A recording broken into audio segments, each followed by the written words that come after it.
sekitar 863 juta. Masih ada nanti kalau jadi masih ada ya. Jadi ketika saya konvensi, ini memang urusan partai ya, urusan politik. Pak Yitno melakukan perjalanan dalam 1 bulan 36 kabupaten kota, mulai dari yang paling ujung Sumeneb sampai dengan yang paling barat, berarti ke Kabupaten Ngawi ya, Bojonegoro, Ngawi dan lain sebagainya. Seingat saya seluruh Jawa Timur itu yang tidak saya hadiri Trenggalek, Tulungagung sama 3 kalau tidak salah, Kabupaten Mojokerto. Hanya empat wilayah yang nggak tak datangi. Nah, anda anda bayangkan, ketika saya keliling se-Jawa Timur, kabupaten kota itu menghabiskan dana 860 jutaan.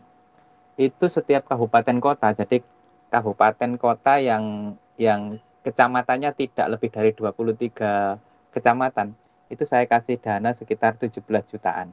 Ya, untuk hotel, untuk makan, untuk transport mereka gitu ya, untuk transport perwakilan satu kecamatan. Kalau yang di bawah 15 kecamatan kabupaten kota gitu ya, mungkin seperti Kota Mojokerto itu hanya sekitar 11, mungkin 8 kecamatan gitu ya. Itu dapatnya 11 jutaan. Tapi yang di atas itu Pacitan dan lain sebagainya itu hampir 17 jutaan. Itu keliling se-Jawa Timur 36 kabupaten kota Pak Yitno dengan transport orang RDI Jawa Timur dan sampai dengan kabupaten kota itu menghapuskan dana 860 juta. Bayangkan dengan iklan, jadi pembiayaannya dua. Waktu itu diiklankan di RCTI pada waktu prime time, berarti waktu-waktu penting ya. Prime time itu kan antara jam 7 sampai jam 8. Orang lagi seneng-senengnya nonton sinetron, dikasih iklan ya. Dikasih iklan. Waktu itu Pak Dahlan hanya, kalau kalian ingat, ada cewek terus mau dikasih tunangan, ternyata dikasih cincin, ternyata bukan cincin, ternyata gantungannya apa, figura kayak gitu. Nah, Pak Dahlan iklan itu sekitar 4 eh, 36 detik, mendekati 1 menitan kurang lah. Itu hanya das-des sebut berapa biayanya? 1,2 miliar ya. Iklan itu keluar 1 hari selama 1 bulan. Pada waktu prime time yaitu jam 8 keluar 1 kali saja, berapa? 1,2 miliar. Nah, dari perbandingan itu Anda bisa bayangkan, saya yang keliling se-Jawa Timur 36 kabupaten kota membutuhkan waktu 1 bulan, itu hanya habis 860 juta. Dibandingkan iklan yang 1 bulan, yang nggak ada 1 bulan, yang 1 hari 1 kali, hanya keluar 40 detik kalau tidak salah. Das des seset buat ya, das des seset buat itu 1,2 miliar. Nah, Anda bayangkan bahwa kita bekerja di digital marketing itu lebih dahsyat dan lebih cepat cari uangnya gitu ya. Anda nanti berpikir untuk menjadi agen ya, agen advertising dan lain sebagainya. Karena cari duitnya lebih cepat ya. Iklan itu lebih lebih cepat. Oke. Berikutnya apa sih sebenarnya yang harus dilakukan? Apa yang sebenarnya berpengaruh secara detail berkaitan dengan digital marketing gitu ya. Nah, digital marketing itu adalah mengenal dan mempelajari lebih jauh cara marketing melalui digital. Jadi kalau Anda punya usaha, nanti kamu punya perusahaan yang manajemen, terus kemudian kamu tidak berpikir ke arah digital atau masih berlaku dengan konvensional, salah banget. Karena apa? Karena mau tidak mau orang itu menggunakan gadget. Berarti nanti ada namanya pengukuran ya, mata kuliahnya Pak Yitno ini nanti ada pengukuran penggunaan teknologi atau teknologi aserta model. Bagaimana orang itu menggunakan gadget, terus berapa lama, untuk apa, itu nanti akan kita hitung. Nanti teman-teman statistik dibantu ya, saya akan melakukan analisa yang namanya partial least square ya, penggunaan itu berapa lama orang. Nah, tamnya itu terukur seperti apa.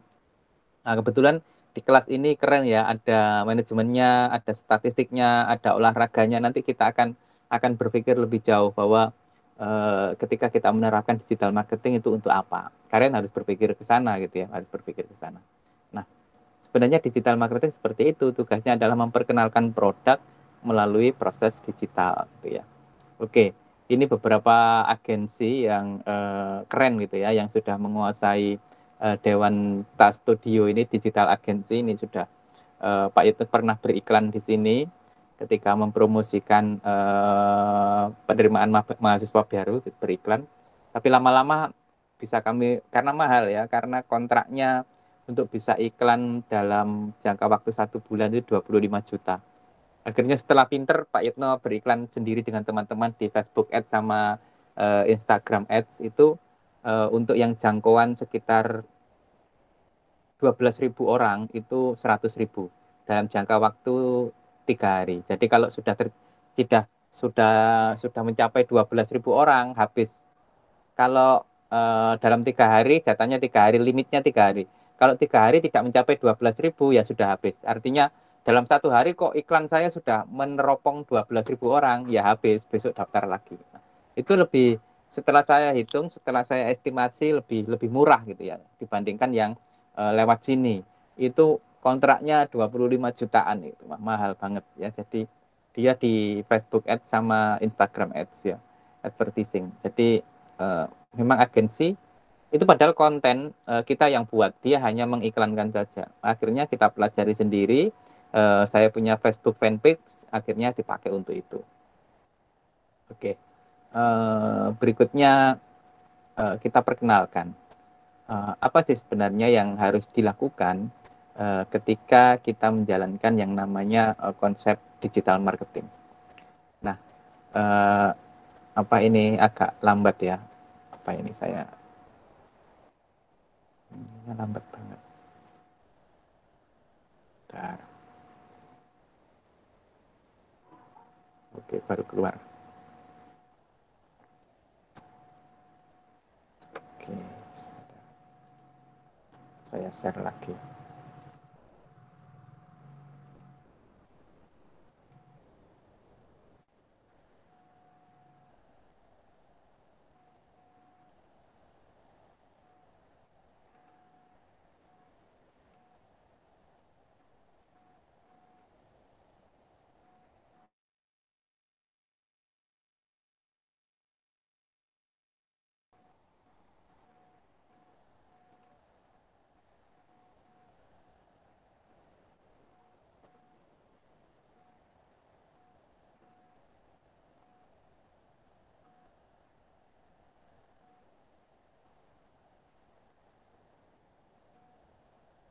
Maaf agak lambat. Oke, saya terangkan lagi bagaimana memperkenalkan sebuah digital marketing. Pertama, kita memang harus punya smart content. Ketika bicara smart content, mau tidak mau kita harus belajar. Ya, saya di di di mata kuliah akselerasi teknologi ini mengajarkan kalian untuk membuat konten-konten yang kreatif gitu ya. Nah, smart content ini tidak bisa tidak berilmu gitu ya, karena harus harus ketika membuat live lead, kemudian membuat flyer, kemudian brosur atau beriklan, itu mana yang harus poin-poin mana yang harus dipulihkan. Terus kalau di Adibuana itu ada kaidahnya, kira-kira warna-warna apa yang harus seragam di Adibuana. Kalau membuat iklan itu berapa besar ukuran bentuknya antara logo universitas dengan logo program studi, itu harus dipelajari. Terus kemudian di search engine. Nah, ketika kita berbicara SEO ini yang paling penting.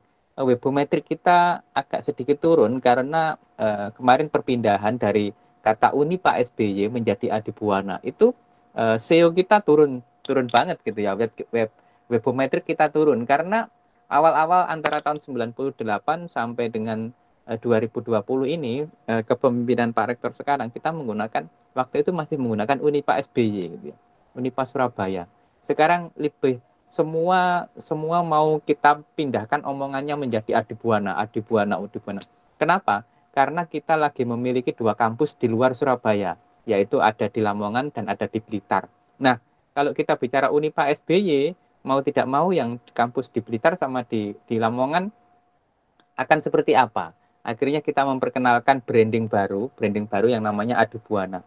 Nah, ketika bicara Adibuana, SEO kita pasti turun karena Adibuana tidak sehebat Bukan artinya ketika pencarian engine-nya atau search engine-nya tidak sehebat ketika kita mempergunakan ini tadi, menggunakan apa? Maaf putus ya. Tidak sehebat ketika kita mempergunakan Unipa SBY. Itu yang menjadikan problem webometrik kita sampai bisa putus seperti itu.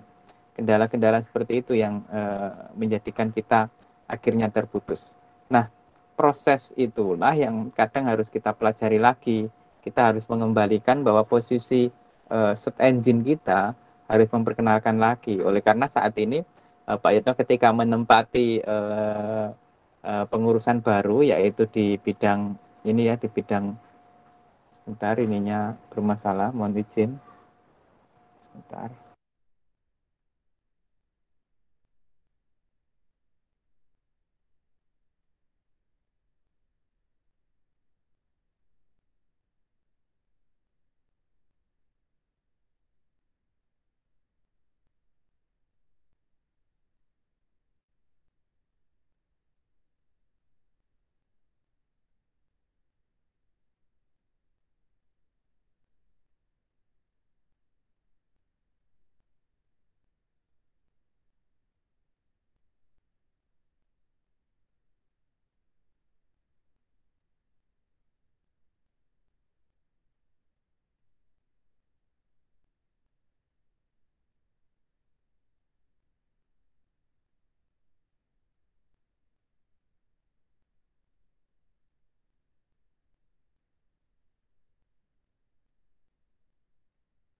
Masih terdengar suara Pak Yitno? Masih Pak, masih. Oke, oke, oke Mas. Makasih, makasih.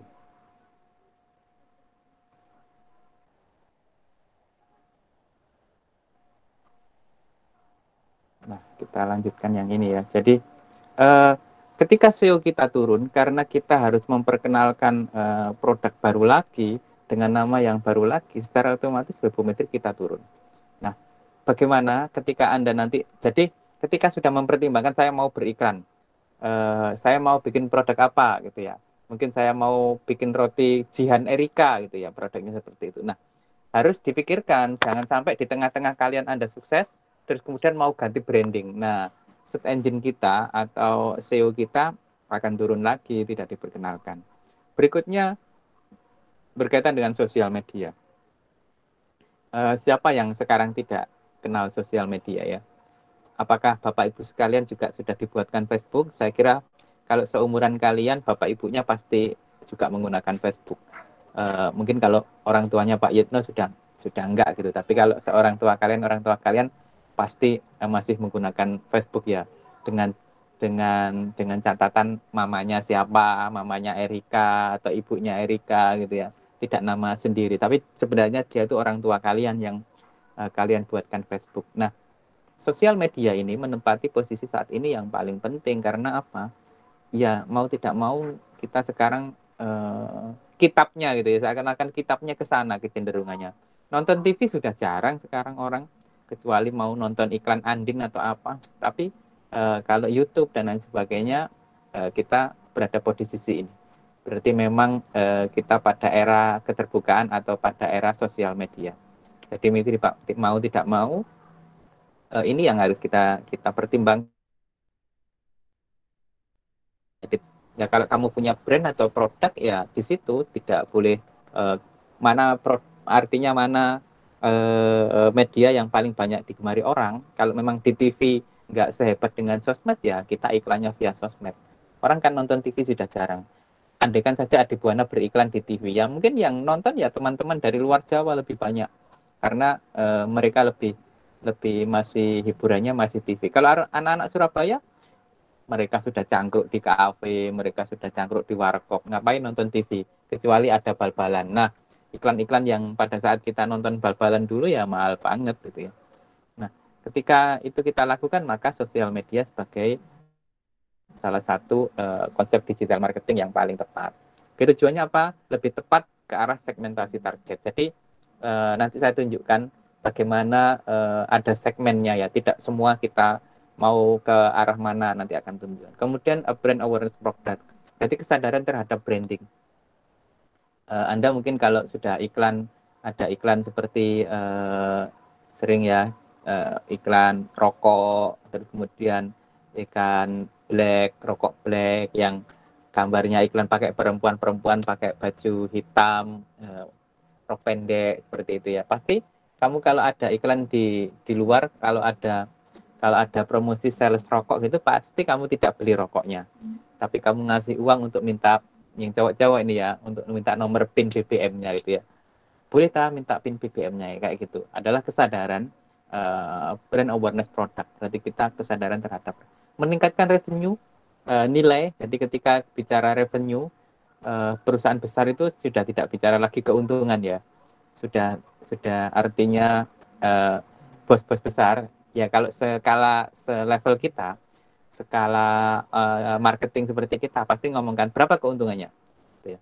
Tapi kalau sudah levelnya bos, middle manager dan manager, dia pasti bilang berapa persen revenue yang saya dapatkan. Nah, ketika bicara revenue seperti itu sudah tidak ngomongin duit lagi ya, mengomongkan nilai.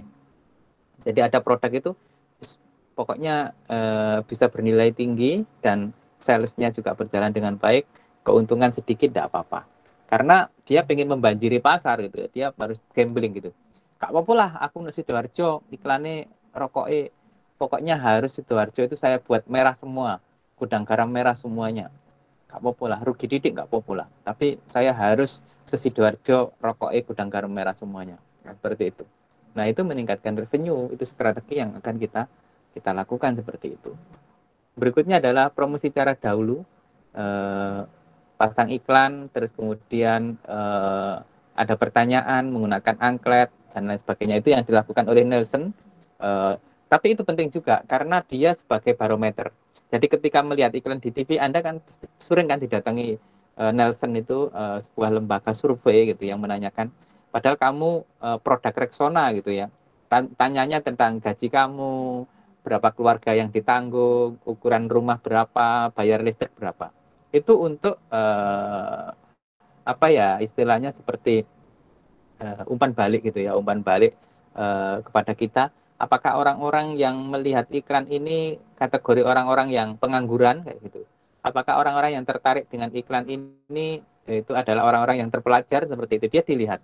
Apakah yang melihat iklan-iklan ini hanya ibu-ibu gitu ya? Atau Anda yang terbiasa skincare itu enggak?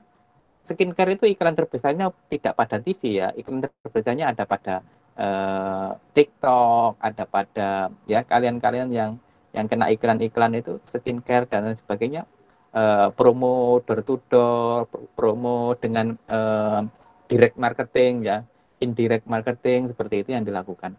Jadi sering sekali apa yang dilakukan dengan menggunakan cara dahulu survei dan lain sebagainya itu hanya untuk umpan balik ya, untuk umpan balik. Nah, berikutnya ada promosi digital. Kalau bicara promosi digital, maka yang dilakukan adalah tujuan perusahaan. Perusahaan harus ada target. Jadi saya waktu S2 kumpul dengan beberapa, kebetulan saya ngambil di kampus swasta, itu tujuannya supaya teman-teman saya itu bukan sesama mahasiswanya, itu bukan dosen, bukan lagi anak-anak ITS yang lulus baru fresh graduate, enggak. Makanya Pak Yitno mengambil sekolah di swasta S2-nya. Karena apa? Pasti yang kuliah di situ direktur. Pasti yang di kuliah di situ paling tidak supervisor. Betul. Jadi seangkatan saya tahun 2014 itu, saya punya teman yang dari Java Config, manajer bagian HRD itu satu orang, dari gudang garam manajer supply chain management satu orang, dari Telkom satu orang, dari Telkomnya dua, terus kemudian anaknya bos yayasan kampus itu dua orang. Nah, saya sudah berpikir karena saya punya strategi ketika saya kuliah di negeri, maka ketemunya ya dosen, mahasiswa-mahasiswa yang pinter-pinter lagi. Ya kita nanti bertukar pikirannya dengan kepinteran saja gitu. Rugi bagi Pak Yitno. Saya harus membuat jaringan, memang saya harus lebih pintar karena apa? Teman-teman akhirnya kalau ada tugas itu minta bantuan saya gitu, minta bantuan Pak. tolong kerjakan yang ini, tolong kerjakan yang ini. Saya nggak ngerti maksudnya dosen ini. Akhirnya saya pulang kuliah S2 itu masih dapat sangu 450.000, 350.000 ya, karena akhirnya duitnya kurang. Ketika duitnya kurang, saya harus mengambil kuliah di swasta.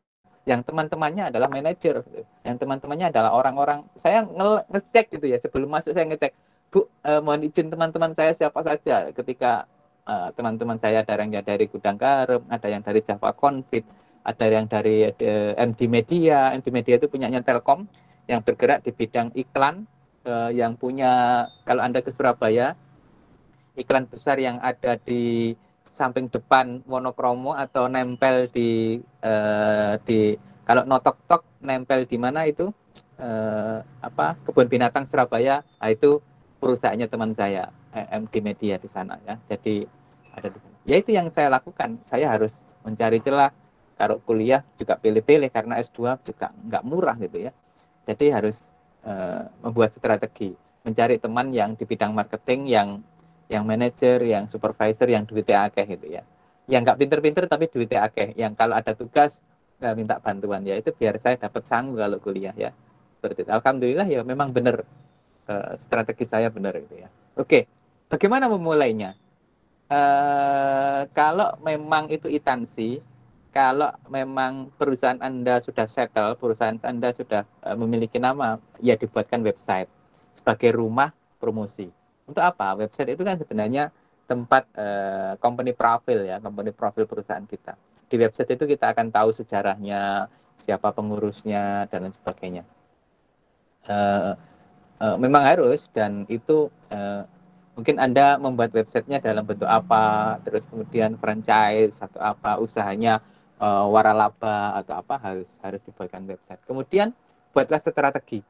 Nah, kalau seperti ini, kalau Anda tidak bisa jalan sendiri, ya Anda menggunakan orang ketiga, seperti Nelson tadi, survei.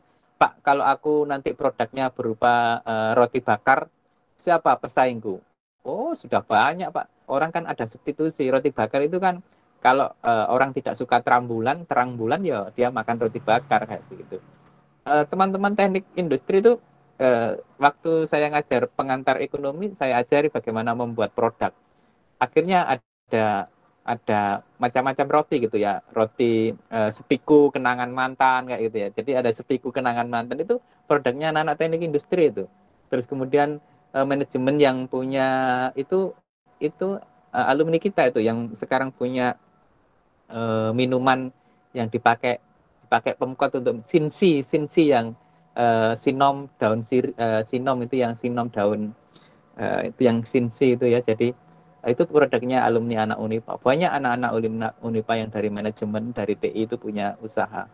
Di luar usaha konstruksi, di luar usaha punya usaha makanan gitu ya. Nah, lagi keren sih seperti itu. Nah, kemudian atur budget perencanaan. Nah, kita juga harus mengatur apakah iklan dengan pendapatan seperti ini. Artinya dari penghasilan paling tidak disisakan 5% lah. Difungsikan untuk apa? Untuk marketing, untuk digital marketing. Kalau dulu marketing mahal melalui TV, kalau digital marketing sekarang murah. Anda mau beriklan berapa lama? Setiap hari bisa. Sesuaikan budget. Ya, karena dijual secara murah kan seperti itu. Oke, ada 5, 4, sampai 7, nanti Anda baca sendiri. Berikutnya adalah ini. Ini adalah marketing mix. Kalau dulu hanya 5 ya, sekarang 5. Sekarang dikembangkan lagi menjadi 7P ya. 7P. Yang pertama adalah produk. Produk Anda harus ada. Kalau jasa ya jasa. Tangible itu berarti berwujud. Berarti produk. Kalau untangible berarti tidak berproduk, berarti Anda menjual jasa. Walaupun menjual jasa, tapi kan harus dideskripsikan. Oh, ternyata saya tukang pijet. Kepijetanku luar biasa, Pak. Sekali pijet, Anda ketagihan ya, kayak gitu ya. Harus ada deskripsi dari bentuk produk itu. Kalau jasa, saya jasa pengantaran barang, Pak. Bentuknya adalah Gojek. Gojek itu sebenarnya jasa. Dia memanfaatkan peluang untuk sebagai penghubung gitu ya, sebagai penghubung broker ya, menghubungkan orang yang mau butuh gojekan, terus kemudian dihubungkan dengan orang yang sudah punya motor, akhirnya dibrokeri. Nah, Gojek seperti itu produk. Jasa ya, berarti intangible produknya. Kemudian promosi, Nah, terserah Anda mau promosinya di mana. Anda pengen digital atau konvensional atau apa. Oke, berikutnya price, harga. Orang pelanggan itu kan pasti kepinginannya adalah cheaper, better, faster ya. Murah, baik, cepat. Cheaper, better, faster. Itu pelanggan. Mereka kepinginnya murah, barangnya bagus, pelayanannya cepat, itu pelanggan.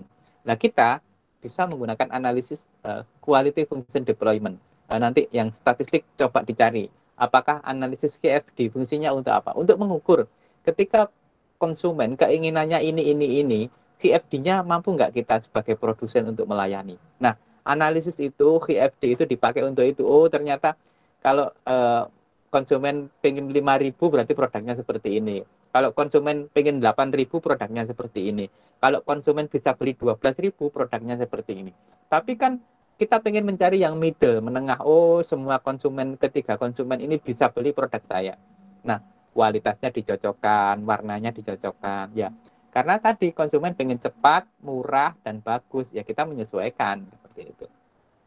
Oke, kemudian place tempat. Kalau dulu kita bicara tempat, harus ada tempatnya, harus ada workshopnya, harus ada perusahaannya, harus ada gudangnya. Sekarang tidak. Kita punya punya punya produk, tempatnya di mana kantornya? Virtual. Seperti yang disampaikan Pak Yetno. Sewa saja di Jawa Pos di lantai 7 sampai dengan lantai 12 itu semuanya virtual office. Kantornya pinjam, orangnya bermacam-macam. Kita punya sekretaris, punya di sana. Waktu itu tinggal bayar 1.600.000 setiap bulan, gitu ya. Kita sudah punya sekretaris, punya kantor, walaupun tidak boleh tiap hari ngantor. Kalau ada janjian dengan klien, bisa di sana. Tetapi proses transaksi kita diatur oleh sekretaris itu, penjadwalan dan sebagainya. Berarti kalau pengen mendirikan usaha saya kebingungan tempatnya Pak, nggak ada, itu nonsen. Berpikir begitu sudah tidak berlaku. Karena apa? Place, tempat sudah sekarang virtual. Anda tahu tempat kantornya Lazada itu di mana? Lazada itu tokonya di mana? Nggak ada kan? Di mana-mana kan tokonya, ya, di mana-mana tokonya. Tapi kalau ditanya bagaimana besarnya kantornya Lazada, nggak ada yang tahu. Tapi kan sudah berjalan transaksinya seperti itu. Nah, bagaimana kantor office-nya Gojek? Gojek sudah ada ya kantornya ya. Lazada juga. Kalau orang ditanya seberapa besar Lazada, apakah Lazada kantornya sebesar Hypermart? Apakah sebesar Cito? Tidak juga. Apakah sebesar Ramayana? Enggak juga ya. Kita nggak tahu posisinya. Tetapi sudah tidak ada bicara lagi tentang tempat. Kemudian people, orang. Nah, ketika bicara orang, mau tidak mau kan sumber daya. Anda harus memilih. Kalau tidak expert tenaga kasaran, yo digaji segini. Kalau expert sing betul-betul membuat strategi ya harus lebih mahal seperti itu.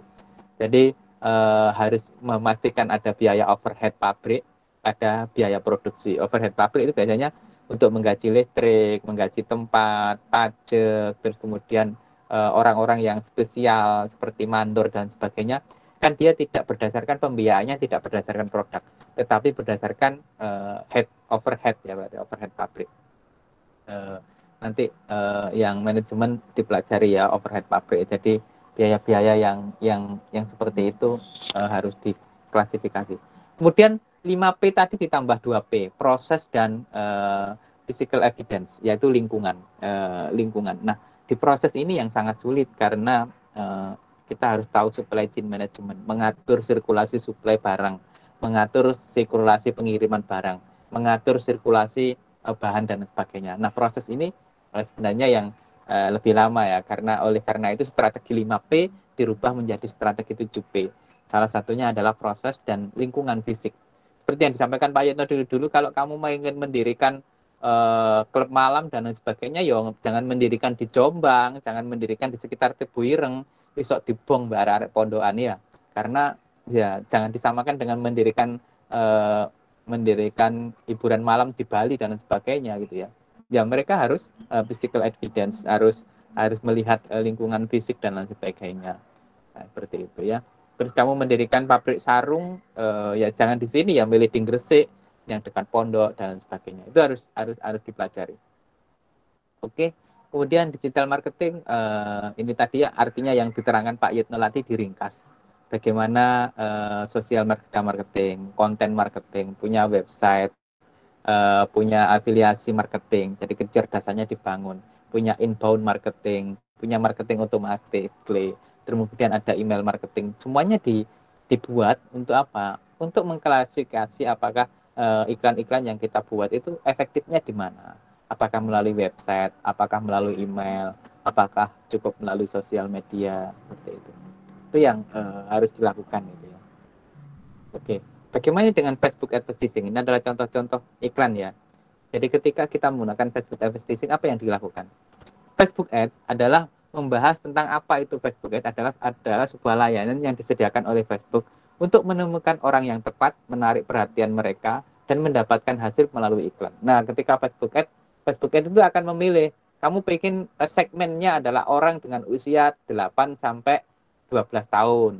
Mungkin produknya susu sapi atau apa. Ya kamu berikan segmen susu sapinya untuk anak-anak ya. Jangan kamu ambil yang 45 sampai 60 tahun, itu nanti susu osteoporosis ya. Jadi berbeda susunya gitu ya. Harus berbeda. Jadi Facebook Ads sudah berpikir ke sana, diklasifikasikan berdasarkan usia. Makanya saudara kan sama Facebook kan diberikan tanggal lahir, ucapan. Itu sebenarnya bagian dari Facebook Ads untuk mengukur Anda berusia berapa. Terus kemudian Facebook Ads untuk apa saja? Dia ada statistik. Jadi ada rekan-rekan statistika akan mempelajari, akan menemukan, oh grafik tren yang mengunjungi iklan saya adalah ini. Dari iklan itu yang mendatangi ini. Nanti akan saya tunjukkan contohnya ya. Oke. Keunggulannya apa dari Facebook ini adalah bahwa bisa menjalankan iklan Facebook hanya dengan 10.000 saja gitu ya. Jadi kalau kalau iklan fanpage-nya itu sebenarnya 100.000 ya. Ini dibuat tapi bisa juga sih di setting 10.000 itu ketemu berapa orang. Tapi batas minimal itu memang 100.000 sih kita harus transfer. Nah, setelah 100.000 itu berikutnya boleh 10.000, 20.000 gitu. Tapi awalan itu harus 10.000. Oke. Ini nanti Anda pelajari sendiri. Contohnya ini Facebook Ads ya. Jadi ini yang kita lakukan di sini. Kita tahu-tahu Facebooknya muncul jam, tahu-tahu Facebooknya muncul apa ini ya, infusion soft ini apa ini ya, seperti iklan-iklan gitu. Facebooknya muncul penjualan dan sebagainya. Ini marketplace, ini tersedia, ini kalau tidak salah juga belum 2 tahun ya logo ini, yang logo marketplace ini ada. Nah ini kan seperti Lazada saja ya, berarti kita bisa ngecek di situ. Tapi biasanya ini link ya dengan Lazada ya. Ketika kita ngeklik ternyata larinya ke Lazada, larinya ke sana gitu ya.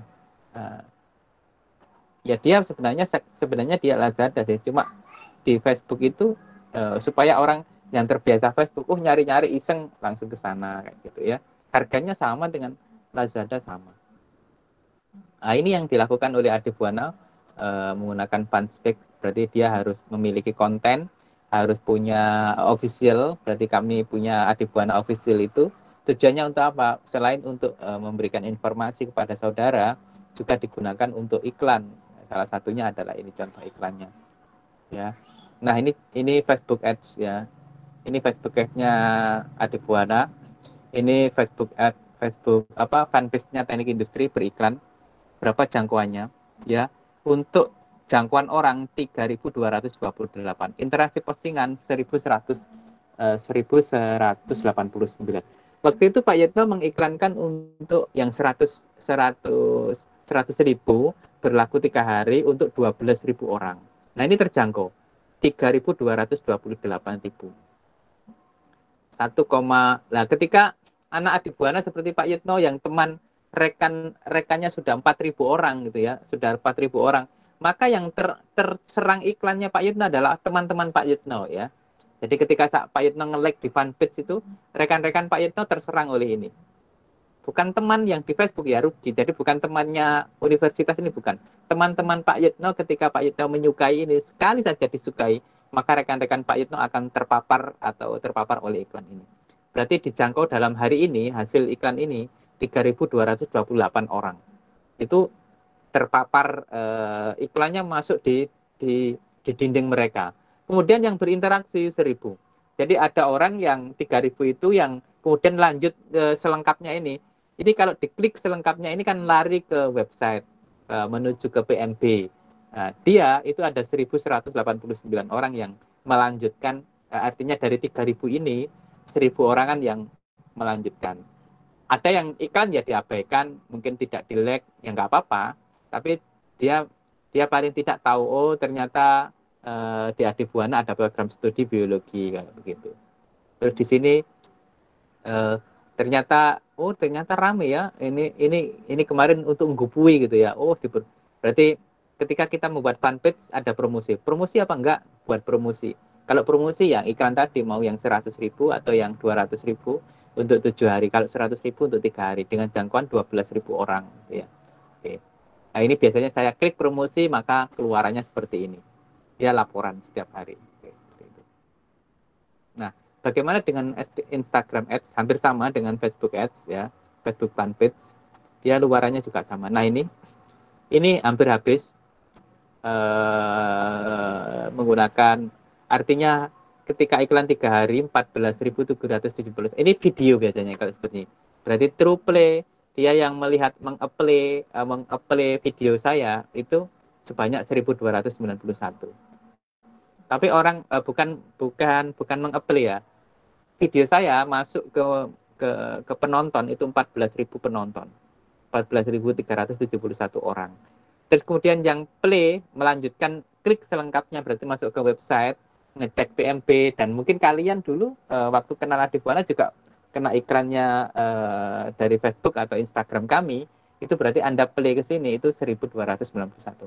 Apakah rugi Pak Yitno dari 14.000 ke 1.200? Ya enggak apa-apa. Artinya eh, artinya iklan saya sudah dilihat oleh 14.000 orang. Perkara dia datang ini. Oke. Kemudian klasternya ini yang saya ceritakan, jenis kelaminnya berarti yang ini perempuan, ini sebenarnya ada lanjutannya ya. Perempuan berapa, laki-laki. Kita mengatur segmen di sini. Berarti iklan ini akan dilihat oleh anak usia 17 tahun sampai dengan usia 44 tahun. Ya. Waktu itu saya setting seperti itu karena kalau kalau anak-anak masih sekolah SMA ngapain? Saya yang ngambil yang 17 tahun yang menjelang kelas 3 sampai, artinya iklan ini tidak menyasar anak-anak yang SMP gitu ya, tidak menyasar. Ini disegmentasikan kepada mereka yang berusia 17 tahun sampai dengan 44 tahun gitu ya. 44 tahun kan ibu-ibu kalian gitu, bapak kalian 40 tahun itu seperti itu. 50 tahun seperti itu. Tujuannya untuk apa? Ya iklan ini karena usia di atas 50 tahun sekarang ya nggak mungkin kenal Instagram kecuali yang gokil-gokil gitu ya. Jadi waktu itu saya klaster usia yang 17 tahun sampai dengan 44 tahun. Seperti itu. Itu ya gambaran, nanti minggu depan kita ke trialnya ya, lebih ke bagaimana membuat iklan, menunjukkan bagaimana beriklan, terus kemudian bagaimana membuat flyer dan sebagainya. Oke, ada tugas yang harus kalian buat ya di absensi itu di ruang diskusi. Pertanyaannya adalah, saya copy dulu. Aduh. Pertanyaannya ini apa ini? Iklan produk apa yang saudara rencanakan? Ya, iklan produk apa yang saudara rencanakan? Selanjutnya pilih salah satu. Anda mau iklan di website, mau iklan di Facebook, atau mau iklan di Instagram. Terus kemudian alasannya apa? Ketika Anda iklan di Instagram itu alasannya apa? Ya, seperti itu ya. Jadi pertanyaannya, iklan produk apa yang saudara rencanakan? Selanjutnya pilih salah satu sosmed yang Anda pilih. Terus kemudian alasannya apa? Ya, seperti itu. Oke. Saya tulis di sini. Saya tulis di setting ya. Bisa enggak? Nah, iklan produk apa? Jadi pertanyaannya adalah iklan produk apa yang saudara rencanakan? Terus kemudian selanjutnya pilih salah satu sosmed yang akan saudara iklankan. Terus kemudian alasannya apa? Ya, itu tempat untuk nanti Anda di Firlenda sambil absensi. Oke? Ada pertanyaan, saudara mahasiswa? Kita sudah 1 jam, biar rekamannya nggak terlalu banyak. Silakan, adik-adik. Oke, Habida. Pak mau tanya itu Oke. terakhir ngumpulkannya hari ini atau bagaimana, Pak ya? Iya, kita kita tutup jam 23. Wis tulisan sembarang aja lah. Ya, yang penting ada gitu ya. Tapi ya enggak lah, ya abida ya ditulis lah. Berpikir itu ya. Karena kan absensi itu ya, absensi. Iya sih, Pak. Iya, ada lagi? Silakan. Silakan, silakan. Ada yang bertanya lagi? Tidak ada, Pak. Oh, tidak ada. Sangat jelas ya, sangat jelas. Kalau sudah sangat jelas, mohon on cam, saya screenshot.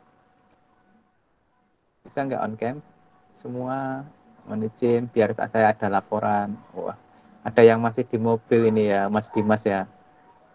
Wah, Anda orang yang berhak mendapatkan nilai bagus karena masih bekerja. Ya, mohon maaf Pak, ini masih kerja Pak. Masih kerja ya.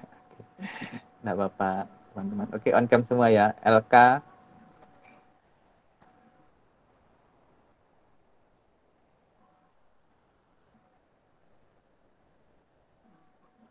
Oke, saya ini dulu ya. Sebentar ya, izin ya.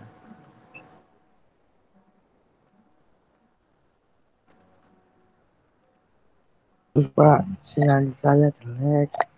Oke, silakan. Gimana?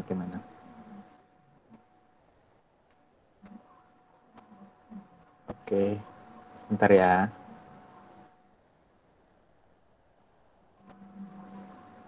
Oke, masih ada pertanyaan ke Pak Yitno? Silakan. Atau mau curhat-curhat atau konsultasi atau punya usaha yang perlu didiskusikan? Tak tarik wajah-wajah pengusaha ini ya. Kalau Yohana punya usaha apa Yohana? Yohan? Di rumah saja atau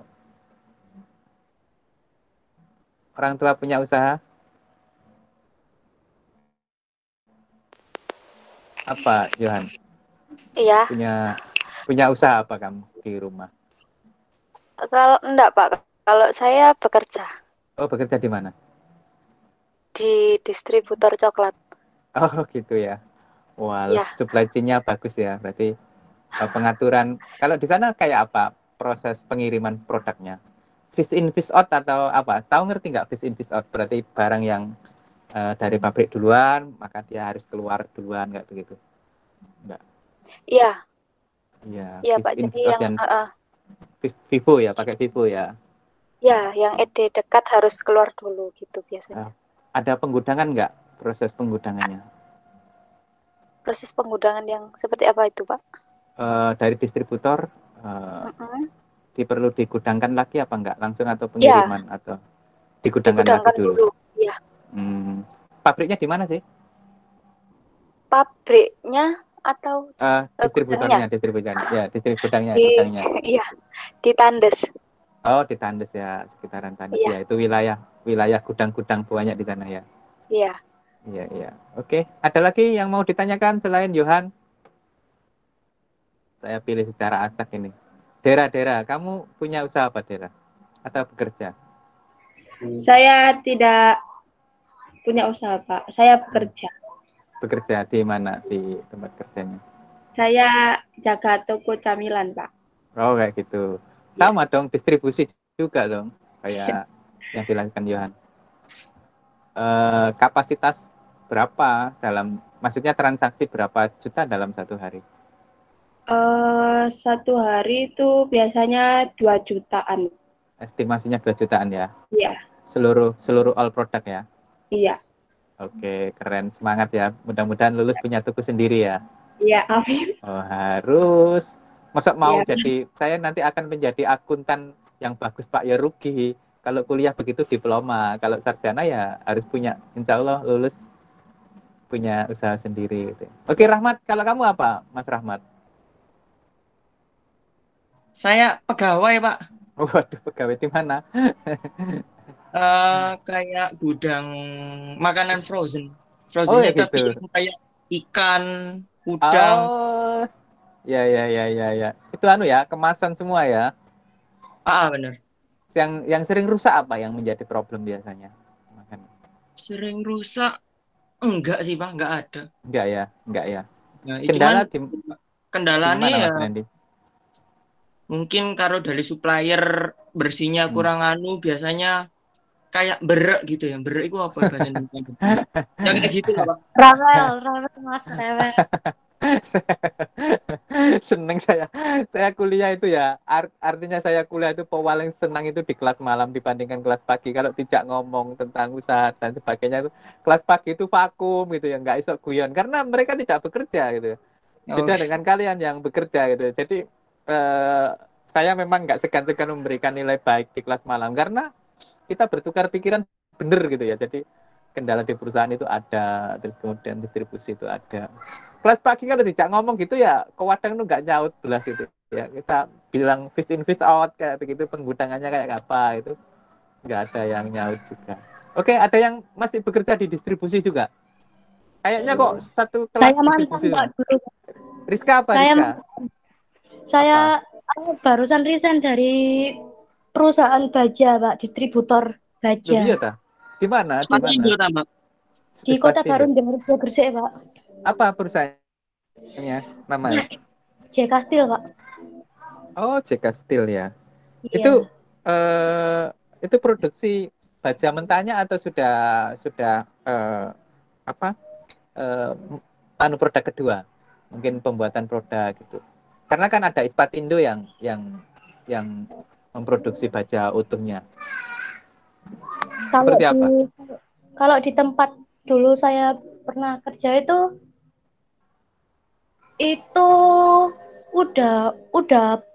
udah aspal, jadi tinggal nanti diproses aja.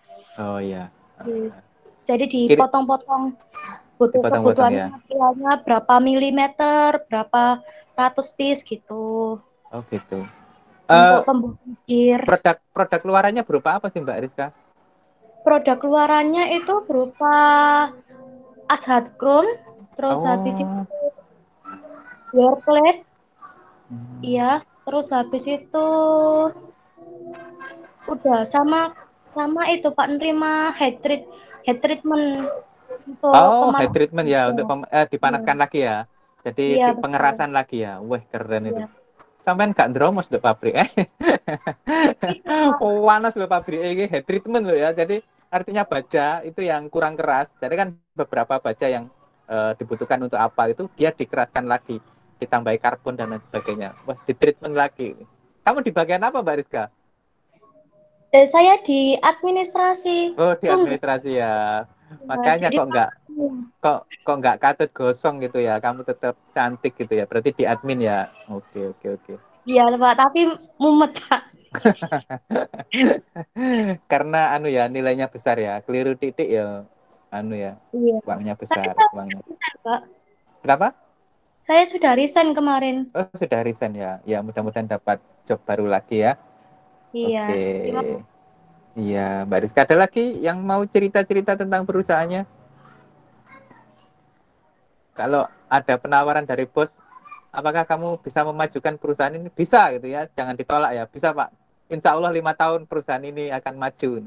Kalau nggak maju nggak apa-apa, kamu sudah dibayar sebagai karyawan yang terhebat selama 5 tahun. Kan saya bilangnya insya Allah Pak. Kalau kemarin nggak jadi kan nggak dosa saya Pak, kan bilangnya insya Allah gitu ya. Jadi kalau ada yang nawarin gitu ya, Dera kalau ada yang nawarin bisa, jangan khawatir. Walaupun kami lulusan Adibuana bisa majuin perusahaan Bapak selama 5 tahun, insya Allah kayak gitu ya. Oke, harus berani. Andi, kamu nyalain anu apa? Kamu kerja di mana, Mas Andi? Kerja atau punya usaha sendiri, Mas Andi?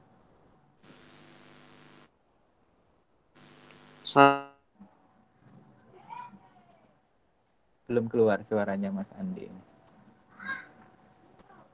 Cek, Mas Andi. Saya, Pak. Headsetnya, iya, di mana? Kerja di mana, Mas Andi?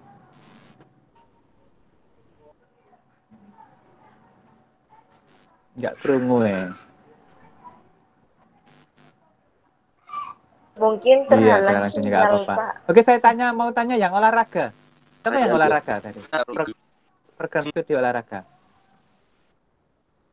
Yang olahraga siapa yang olahraga?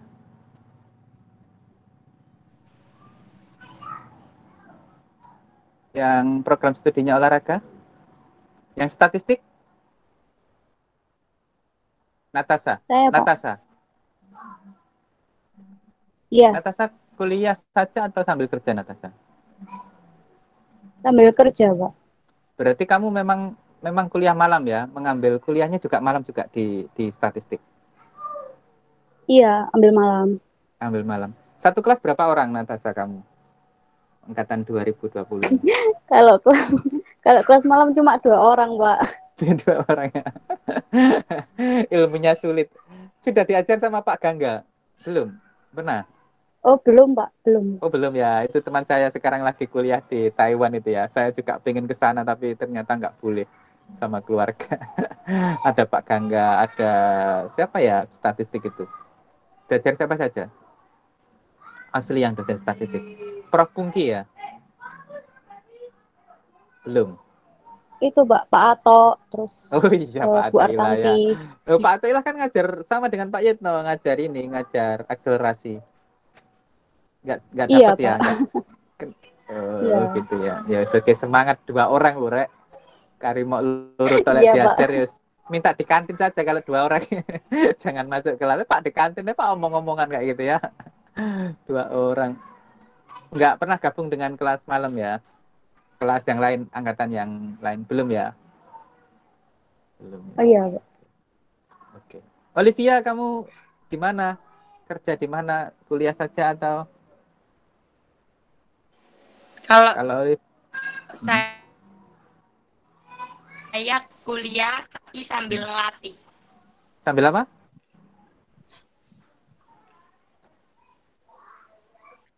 Ngelatih anak-anak kecil, Pak. Kan Oh. saya jurusan olahraga. Oh iya, kamu saya cari yang olahraga jasmani. tadi ya. Oke, ngelesin itu apa gimana? Ngelesi ya? Iya, Spesialis kayak modelnya kalau ngelesi.